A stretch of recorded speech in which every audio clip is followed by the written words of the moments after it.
ರೂಪ, ಇವತ್ತು college class ತುಂಬಾ ಬೋರ್ ಆಗಿತ್ತಲ್ವಾ? ಹೌದು, ಅದಕ್ಕೆ ಹೊರಗಡೆ ಸ್ವಲ್ಪ ಸುತ್ತಾಡ್ಕೊಂಡು ಹೋಗೋಣ ಅಂತ ಬಂದಿದ್ದು. ನೋಡಿ, ಇದನ್ನೆಲ್ಲ ಬಿಟ್ಟು ಆದಷ್ಟು ಬೇಗ ನಾವಿಬ್ರು ಮದ್ವೆ ಆಗ್ಬಿಡೋಣ. ಹೇ ಛೇ ಹೋಗೆ, ಯಾವಾಗ ನೋಡಿದ್ರೆ ನಿನ್ ತಲೆ ಒಳಗೆ ಇದೇ ವಿಚಾರಣ. ಏನೇಮ್ಮ, ಮದುವೆ ಅಂದ್ರೆ ಸಾಕು ನಿನ್ನ ಮುದ್ದಾದ ಮುಖನ ಕೆಡ್ಸ್ಕೊಳ್ತೀಯಲ್ಲ, ಮದುವೆ ಅಂದ್ರೆ ನಿನಗಿಷ್ಟ ಇಲ್ವೇನೆ? ಅಯ್ಯೋ, ಹೆಣ್ಣಿಗೆ ಮದುವೆ ಅಂದ್ರೆ ಅದೊಂದು ಬಂಧನ, ಯೌವನವನ್ನು ಹಾಳು ಮಾಡುವ ಕ್ರೀಡೆ, ಮಕ್ಕಳನ್ನು ತಯಾರು ಮಾಡುವ ಒಂದು ಕಾರ್ಖಾನೆ. ಖಂಡಿತವಾಗಿ ಒಂದೇ ಮಾತಿನಲ್ಲಿ ಹೇಳ್ಬೇಕಂದ್ರೆ ಈ ಮದುವೆ ಅಂದ್ರೇನೆ ನನಗಿಷ್ಟ ಇಲ್ಲ. ಅಯ್ಯೋ ಹುಚ್ಚಿ, ನೀನು ಮಾತು ಕೇಳ್ತಾ ಇದ್ರೆ ನನಗೆ ನಗು ಬರ್ತಾ ಇದೆ ಕಣೆ. ಯಾಕೆ? ಹಿರಿಯರ ವಾಣಿ ಕೇಳಿಲ್ವಾ? ಒಂದು ಹೆಣ್ಣಿಗೆ ಮದುವೆ ಆದ್ರೇನೆ ಅವಳ ಜೀವನ ಹೊಸ ಅಧ್ಯಾಯಕ್ಕೆ ತಿರುಗೋದು. ಅವಳ ಮದುವೆ ಮಕ್ಕಳಿಂದನೇ ಅವಳಿಗೆ ಮುಕ್ತಿ ಕಣೆ. ಅಷ್ಟೇ ಅಲ್ಲ, ಭಾರತೀಯ ಸಂಸ್ಕೃತಿಯಲ್ಲಿ ಮದುವೆ ಆಗದಿರೋ ಹೆಣ್ಣನ್ನ ಮಹಾರೋಗಿ ಅಂತ ಕಾಣ್ತಾರೆ. ಅಷ್ಟೇ ಅಲ್ಲದೆ, ಸಾಕಮ್ಮ ಸಾಕು. ಆಹಾ, ಮಾತಾ ಮಾದೇವಿ ಅವರು ಮಾತೆತ್ತಿದ್ರೆ ಸಾಕು, ವೇದಾಂತದ ಸುರಿಮಳೆನೇ ಶುರು ಮಾಡ್ಬಿಡ್ತೀರಾ. ನೋಡು, ಈ ಮದುವೆ ಮುಂಚೆ ಇವೆಲ್ಲವೂ ನಿನಗ್ ಮಾತ್ರ ಇರ್ಲಿ, ನನಗ್ ಬೇಡ ಅಲ್ವೇ? ಮದ್ವೆನೇ ಇಷ್ಟ ಇಲ್ಲ ಅಂತ ಹೇಳ್ತೀಯ, ಆದ್ರೆ ನಿನ್ನ ಪ್ರಿಯಕರನ್ ಜೊತೆ ಚಕ್ಕಂತ ಆಡ್ತೀಯಲ್ಲ, ಯಾಕಮ್ಮ?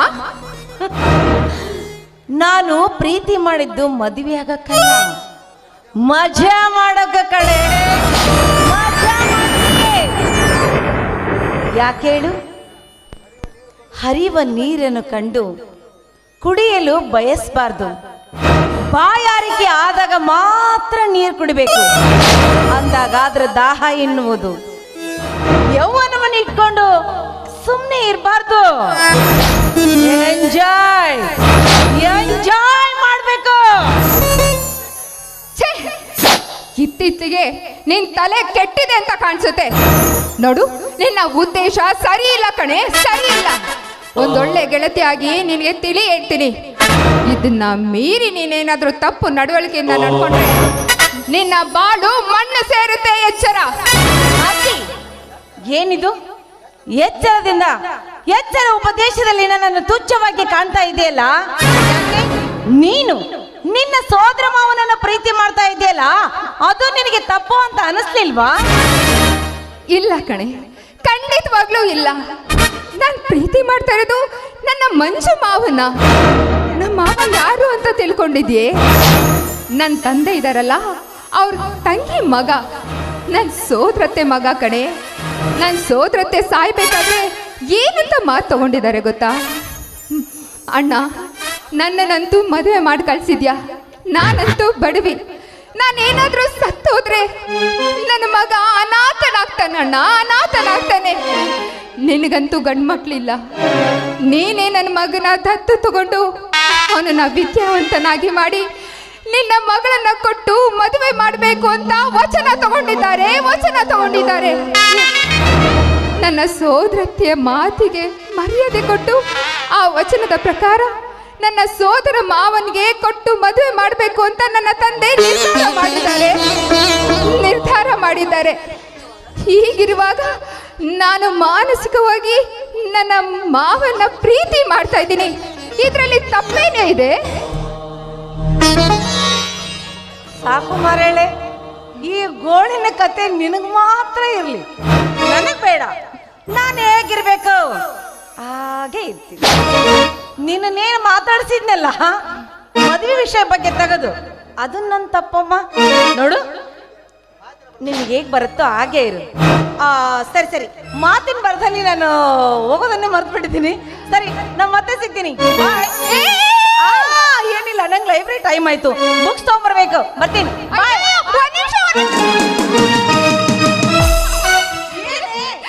ಅಯ್ಯೋ, ಮಾತಿನ ಬರದಲ್ಲಿ ನಾನು ಯಾಕೆ ಬಂದೆ ಅನ್ನೋದೇ ಮರ್ತೋಗಿದ್ದೀನಿ. ನೋಡು, ನಾಳೆ ನನ್ನ ಮದುವೆ ನಿಶ್ಚಿತಾರ್ಥ, ನೀನು ತಪ್ಪೇ ಬರಬೇಕು. ಮದ್ವೆನೂ ಮಾಡ್ಕೋ, ಮಕ್ಕಳನ್ನೂ ಮಾಡ್ಕೋ, ನಾನು ತಪ್ಪದೆ ಎಲ್ಲದಕ್ಕೂ ಬರ್ತೀನಿ. ಏನೇ ಇಂಥ ಕಾರ್ಯಕ್ಕೆ ನಾನೆಲ್ಲ ಬಿಡ್ತೀನಾ? ಬಂದೇ ಬರ್ತೀನಿ. ಬರ್ಲಾ? ಬಾಯ್ ಬಾಯ್.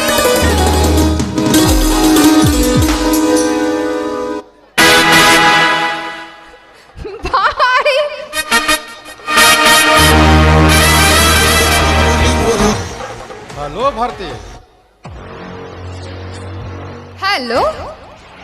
ಏನು ಭಾರತಿ, ಅಪರೂಪವಾಗಿ ರಸ್ತೆಗೆ ಒಂಟಿಯಾಗಿ ಹೊಟ್ಟಿದ್ದೀರಲ್ಲ, ಎಲ್ಲಿಗೆ? ಅಯ್ಯೋ, ನಾಳೆ ನನ್ನ ನಿಶ್ಚಿತಾರ್ಥ ಇದೆ. ನನ್ನ ಗೆಳತಿ ರೂಪಾಗಿ ಹೇಳಿ ಹೋಗೋಣ ಅಂತ ಬಂದೆ. ಸರಿಯಾದ ಸಮಯಕ್ಕೆ ನೀವು ಬಂದಿದ್ದೀರಾ. ನೋಡಿ, ನನ್ನ ನಿಶ್ಚಯ ಕಾರ್ಯಕ್ರಮಕ್ಕೆ ನೀವು ತಪ್ಪದೆ ಬರಬೇಕು. ಮಲ್ಲಿಗೆ ಹೂವಿನ ಸ್ವಾಗತಕ್ಕೆ ಕಾದು ಕೊಡ್ತಿದ್ದೆ. ಈ ನಿಮ್ಮ ಸಂತಸದ ಸಂಭ್ರಮವನ್ನು ಕಳೆದುಕೊಳ್ಳುವಷ್ಟು ಮೂರ್ಖ ನಾನಲ್ಲ. ಬಂದೇ ಬರ್ತೇನೆ ನಿಮ್ಮ ಸಂತಸದ ಸಂಭ್ರಮಕ್ಕೆ. Thank you so much brother. Bharati, ನಿಮ್ಮ ಬಾಯಿಯಿಂದ ಬರುವ ಬ್ರದರ್ ಎನ್ನುವ ಶಬ್ದ ನನಗೆ ಶೋಭೆ ತರಲಾರ್ದು. ಧರ್ಮೇಂದ್ರ, ನಿಜ ಭಾರತಿ, ಈ ಕರ್ಮೇಂದ್ರ ಕಥೆಯಲ್ಲಿ ನಿನಗೆ ಸಿಕ್ಕ ಪಾತ್ರವೇ ಬೇರೆ. ನೀನು ಅಭಿನಯಿಸಿದ್ರು ಅಭಿನಯ ಭಿನ್ನವಾಗಿದೆ. ಅಂದ್ರೆ ನಿನ್ನ ದೃಷ್ಟಿಯಲ್ಲಿ ನಾನೇ ಹೇಳುತ್ತೇನೆ, ಅವಕಾಶ ಕೊಡ್ತೀರಾ? ಯಾಕೆ ನನ್ನ ಹತ್ರ ಹೇಳೋದಿಕ್ಕೆ ಸಂಕೋಚವೇ? ಸಂಕೋಚ ಸಂಕೋಚ ಎಂಬ ಶಬ್ದಕ್ಕೆ ನನ್ನ ಮನದಲ್ಲಿ ಆಸ್ಪದವಿಲ್ಲ. ಮುಚ್ಚಿಟ್ಟ ಮಾತನ್ನು ಬಿಚ್ಚಿ ಹೇಳಬೇಕೆಂಬ ಆಸೆ. ದಯವಿಟ್ಟು ನನ್ನ ಆಸೆ ನೀವು ನಿರಾಸೆ ಮಾಡಬಾರ್ದು.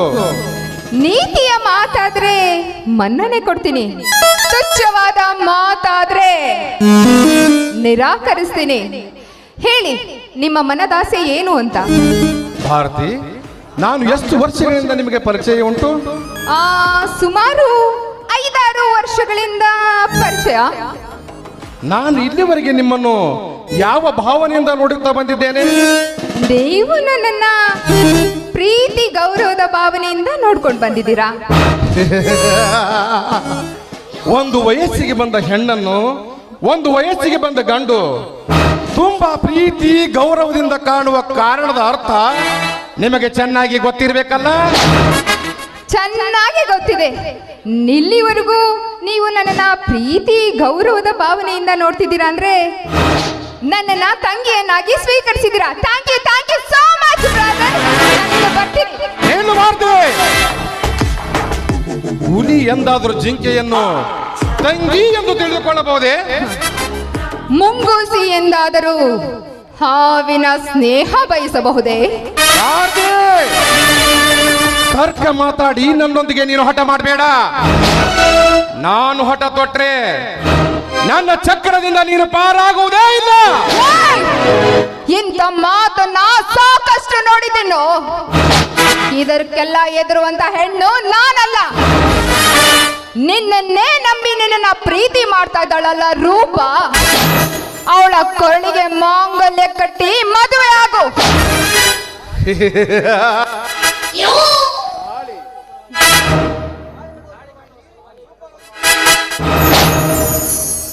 ತಾಳಿಯ ಕಟ್ಟು ಸಲುವಾಗಿ ರೂಪಾಳೊಂದಿಗೆ ನಾನು ಪ್ರೀತಿ ಮಾಡಿಲ್ಲ. ಮಜಾ ಮಾಡಿ ಮಧ್ಯದಲ್ಲಿ ಕೈ ಬಿಟ್ಟು ಬಿಡುವೆ. ಇಲ್ಲೇ ತೋರಿಸ್ಬಿಟ್ಟಿಲ್ಲೋ ನಿನ್ನ ಸ್ವಾರ್ಥದ ಬುದ್ಧಿ ಏನು ಅಂತ. ನಿನ್ನನ್ನೇ ಮನಸಾರಿ ಪ್ರೀತಿ ಮಾಡ್ತಾ ಇರೋ ರೂಪಾಳ ಕೊರಳಿಗೆ ಮಾಂಗಲ್ಯ ಕಟ್ಟಿದಕ್ಕೆ ನೀನು ನಿರಾಕರಿಸ್ತಾ ಇದ್ಯಾ. ಇನ್ನು ನನ್ನನ್ನ ಕಡು ವೈರ್ಯ ರೂಪದಲ್ಲಿ ನೋಡ್ತಾ ಇದ್ಯಾ. ನೀನು ನನ್ನ ಕೊರಳಿಗೆ ತಾಳಿ ಕಟ್ಟಿ ಮದುವೆ ಆಗ್ತೀಯ ಅಂತ ಏನೋ ಗ್ಯಾರಂಟಿ? ಭಾರತಿ, ನನ್ನ ಕಾಲೇಜಿನ ಸಹಪಾಠಿ ನೀನು. ನನ್ನ ಮೇಲೆ ನಂಬಿಕೆ ಇಲ್ವೇನೆ ನಿನಗೆ?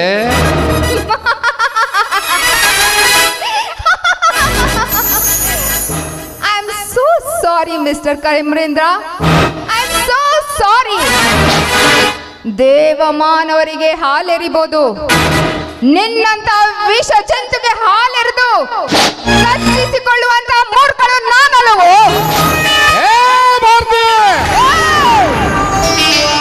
ಗರ್ವದಿಂದ ಈ ಕರ್ಮೇಂದ್ರನನ್ನು ಮೂರ್ಖನೆಂದು ನೀನು ಭಾವಿಸಿದರೆ ಇದರ ಪರಿಣಾಮ ಏನಾಗುತ್ತೆ ಗೊತ್ತೇ?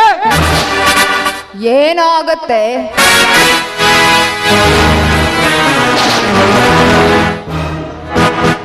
ಈ ಮುದ್ದಾದ ಮುಖದ ಯೌವನದ ಹೆಣ್ಣನ್ನು ಯಾರು ಕಾಣದ ಹಾಗೆ ಕತ್ತೊಯ್ದು ನನ್ನ ಕಾಮದಾಸೆಯನ್ನು ಈಡೇರಿಸಿಕೊಳ್ಳುವೆ.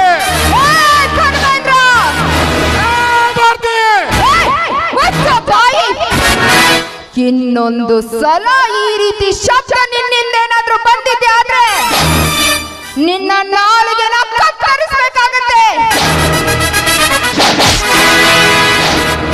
ಸ್ಕೌಂಡ್ರಲ್. ಛೀ!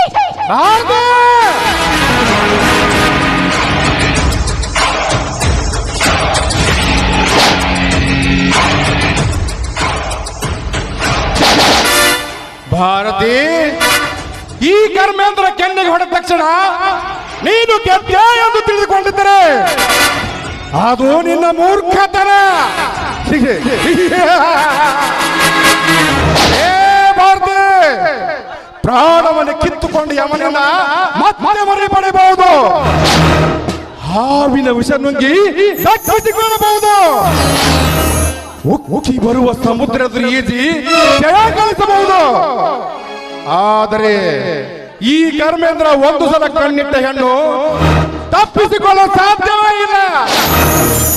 ತಪ್ಪಿಸಿಕೊಂಡ್ರೆ ಅವಳ ಜೀವನದ ಕರ್ಮದ ಕಥೆಯಾಗುವುದರಲ್ಲಿ ಯಾವ ಸಂದೇಹವೂ ಇಲ್ಲ.